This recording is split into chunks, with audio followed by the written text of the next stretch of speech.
There is a technical difference between a chin-up and pull-up. So the pull-up are pronated. A chin-up, the forearms are supinated, palms face the body. So let's look at how this affects muscle activity. So Shannon's just going to step up into a box. He's arrived at this position because he's performed all the progressions we've shown to date. He's developed the strength now to be able to perform the chin-ups whilst maintaining all the postural cues we've also looked at.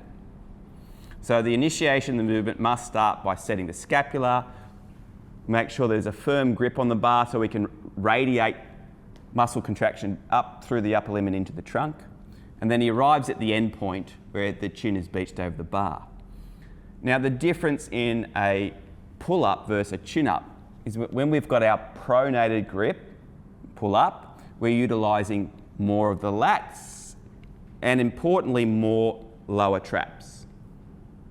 So the lower traps we can see how the scapula is depressing in the top part of the movement. So we get more scapular depression and more lower traps in a pull-up. Now Shannon's going to change his grip to the supinated position. This is a chin-up. Like a pull-up, we will use the lats. Very little difference between lat activity in a pull-up and a chin-up.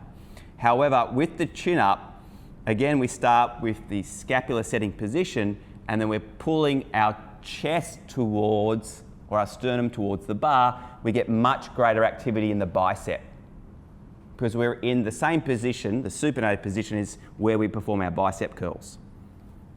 Research does support that suggestion that the biceps are more active in a chin-up compared to a pull-up.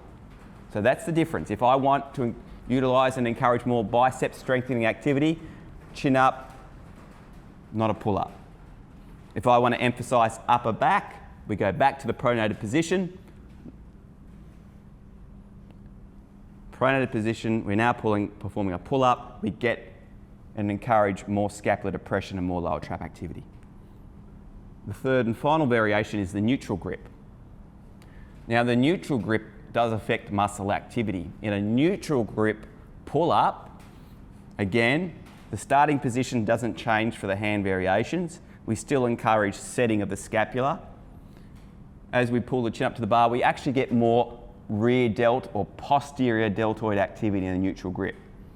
So they're the reasons why you might use these variation in grips. We are encouraging different muscle activity. To summarise, chin-ups, supinated grip, more bicep, neutral grip, more rear delt, and then pronated grip in a pull-up, more lower traps.